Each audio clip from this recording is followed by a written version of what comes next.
What's going on, guys? Welcome back to NolanTCG, and we are back here today for another deck profile, and this time, it's again for Dragonmaids. As you can probably tell at this point, Dragonmaids are very much a favourite of mine, and moving into the next format, I decided to do an updated list for the start, given that it was the deck that kind of rounded out the end of last format. This is what we're looking to in the current format. This is our build, of course, to start it off. I will be playing in the European Remote Duel YCS. Going to be in the middle of the night for me here, so going to very much be very much asleep. It's gonna be a long haul.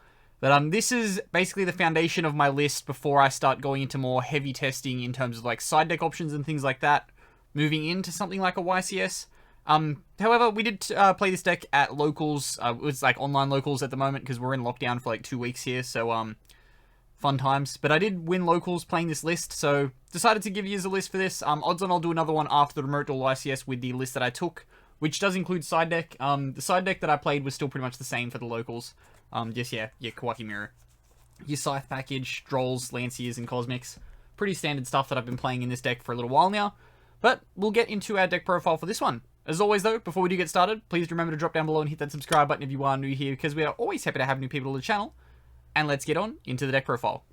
Before we do get started on this one though, it is brought to you of course by yourplaymat.com, who got us our beautiful NolanTCG extra deck sleeves. These are available on yourplaymat.com, as well as you can get custom sleeves and custom playmats, so whatever you need for the current format. There is an affiliate link in the description down below that does get you a little bit of a discount on your order. Also, enter the code NOLAN10YP for 10% off your order. Also kicks back a little bit to the channel, so everything will be very much appreciated. If you're shopping there, you're getting custom sleeves, custom playmats down. Make sure to enter our code at checkout. But let's get on into this deck profile. Okay, so starting us off here for the deck profile, we do of course have our beautiful playset of Starlight Rare Chamber Dragonmaids. Please don't have ad skip on because I need to pay for these somehow. Of course, it is your staple for the deck. Your typical normal summon, searches your spell and trap cards, makes the whole world go round. After that, you got 3 copies of Parlor, your Foolish Burial for the deck, sits up your graveyard. You can also use it as a generic extender. Of course, by sending Tidying, you can banish the Tidying after you link this off. Get it back and get into your Hieratic Seal to give you some tempo plays. That is important in the current format, given that you don't have like the mass extension like you used to. Being able to end on the Hieratic Seal or the Fusion is kind of the goal of your starting turns, to then protect it with back row, because this isn't a Dragoonity list. I probably should have said that at the start. We are still on the 1 Kitchen, 1 Nurse train though, so the 1 Kitchen of course is to get you that add discard. It is the worst of the Dragonmaids in my opinion. And then Nurse, of course, is here for you to summon off your Hieratic Seal to get you tempo, and hopefully you can kill your opponent next turn. Because, of course, you're going to summon the Nurse out. Nurse is going to bring back whatever you use to make the Hieratic Seal, and then you're just going to kind of snowball from there. For our big dragons, we're still in that same ratio of 1 Tinnick, 1 Urns, 1 Lorpa. It is just correct. We have the Honest to go over the top of the Dragoon, which is the reason why I would never recommend cutting this. You have the Urns, of course, as the extender, and you have the Lorpa for targeted negation. Keyword targeted, you can't use this on a Dragoon. I wouldn't recommend cutting this to 2 at all, because with stuff like Aerial that Shadows play, that will like ruin your day. Also, that seems to show up in like awkward trap decks, so keep that in mind.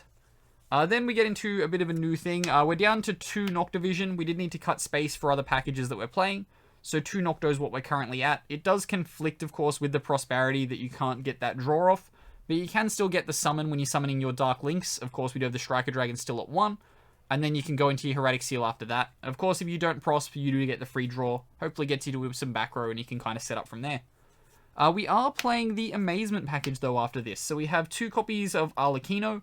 Of course, Mr. Activate Trap, Summon. Your opponent summons a monster. You equip it with the Trap.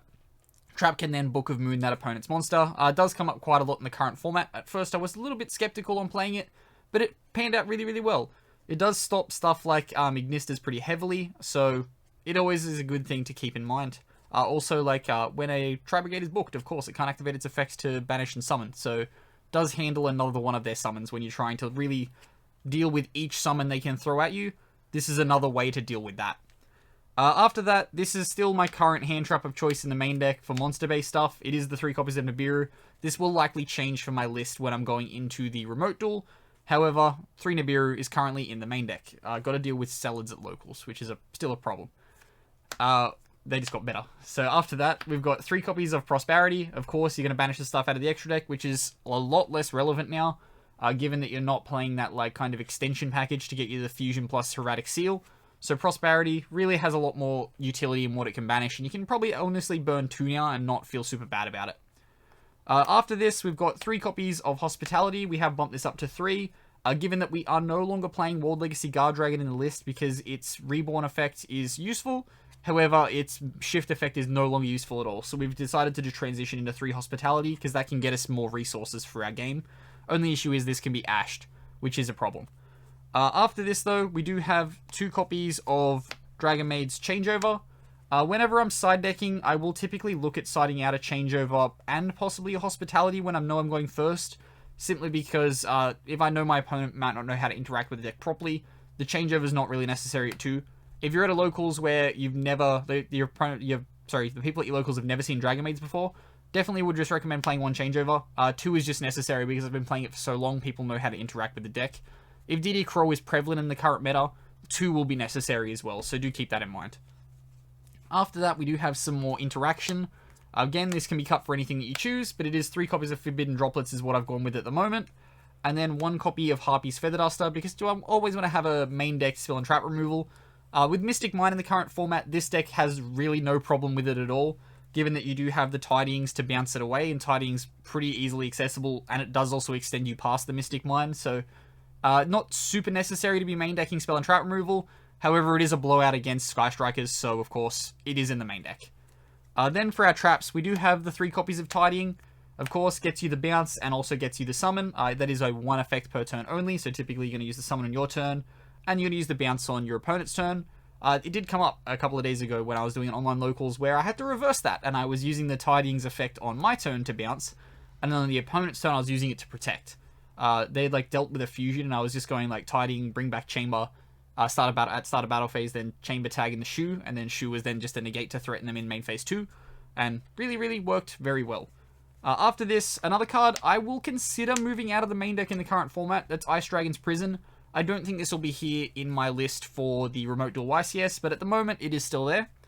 After that, we have 2 copies of Strike, another card that I might consider messing around with, but this is probably more likely to stay in the deck as opposed to the Ice Dragon's Prison. And then, rounding out the main deck, we have, of course, 2 copies of Amaze Attraction Horror House. It is the card that we're going to be equipping off the Arlecchino. Okay, next off we have the extra deck, and starting us off is the 3 copies of Dragonmaid Shiu. So, of course, this is your main negation for the deck. You want to typically end on this or Heretic Seal for your turns. Then, of course, the card it's going to be summoning, your House Dragonmaid. This is still relevant in the current format that if your opponent tries to negate the Shiu in standby phase, you can use the Shiu's effect to negate, resolve the Shiu's effect in standby phase to summon, then the house will trigger, targeting the monster you've just summoned to summon another monster. It did come up in a game where we were each locked out of, like, I think my opponent had flipped Imperial Order, and I was like, it's fine, I've resolved 1 fusion summon, so that doesn't really matter. And then I just snowballed and then just used the house constantly to just, like, beat them. Because house with a bunch of big guys that are switching constantly is very oppressive for your opponent, especially if you have, like, a Tiding that you can then bounce those other cards with. It's really good. Then, after this, 1 card that we are playing at the moment could possibly be cut is a 1 copy of Entis. It all comes down to really how prevalent I feel Invoked Dogmatica Shadol will be in the current format. I do want to have a card in the extra deck to threaten the Macabre, so the 1 Entis is here. After that, we've got 3 copies of Heretic Seal of Heavenly Spheres. Of course, this is what you're going to be trying to summoning on that first turn, Heretic Seal or Shiu, and then protecting it with back row. Then we go into our Link 1s. We have Striker Dragon. He is at 1, so we are just playing 1. However, it doesn't really matter because Pisty does the exact same job. So we're playing 2 Pisty. These are just prosp targets, so you can prosper away 1 Pisty. You don't necessarily need the Pisty for the Pisty's effect. It is simply the fact that it is a Dark Link 1 that can be summoned with level 4 or lower to prop off your Noctivision. And then you can Noctivision into the Heretic Seal. Next off, after that, 1 second.